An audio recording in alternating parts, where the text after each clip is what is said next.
тоқсан бойынша жиынтық бағалауға арналған тапсырмалар Python тілінде орындаймыз және бірінші бөлімі бойынша. Бұл 8-ші сыныптар арасында.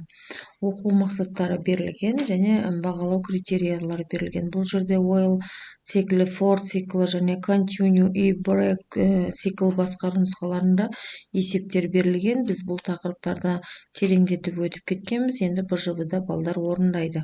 Білім алушылар. Ол үшін міне тапсырма берген, программа коды қандай нәтиже беретінін жаз дейді.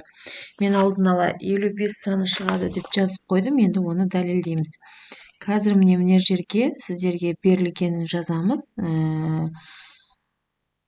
Python бағдарламалау тіліне жаздық және осыны ранды басып тексереміз. Міне көріп тұрғандарыңыздай 55 саны шықты. Енді 55 санын мына жерге жазып қойдым. Екінші тапсырма бойынша программа коды қандай нәтиже береді. Бұл жерде балдар біз 10 саны 0 және -1 сандары шығады, болмаса 10 санынан бастап төмен қарай 1-ге дейін оқы деп тұр. Оны жаздық, енді ранды басып көрейік. Мінекей қарасаңыздар 10, 9, 8, 7 деп 10 санынан бастап 1-ге дейін оқыды.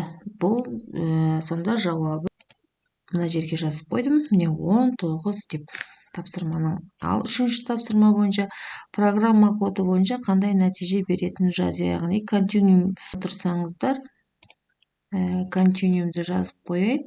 Сіздерге уақытты алмасын деп осылай өзім алдын ала дайындап жазып қойдым.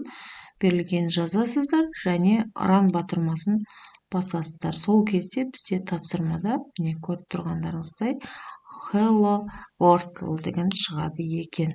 Және осыны сары реңменен жазып қойдым. Төртінші программа коды нәтижесі беретін жазыңдар дейді.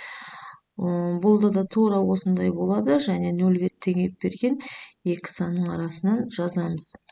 Міне берілген тапсырманы осындай Pythonға жазып аласыздар және ранды басасыздар. Басқан кезде сіздердің есептеріңіздің нәтижесі міне шығып тұр. Осыны копировать етіп қоя саламыз.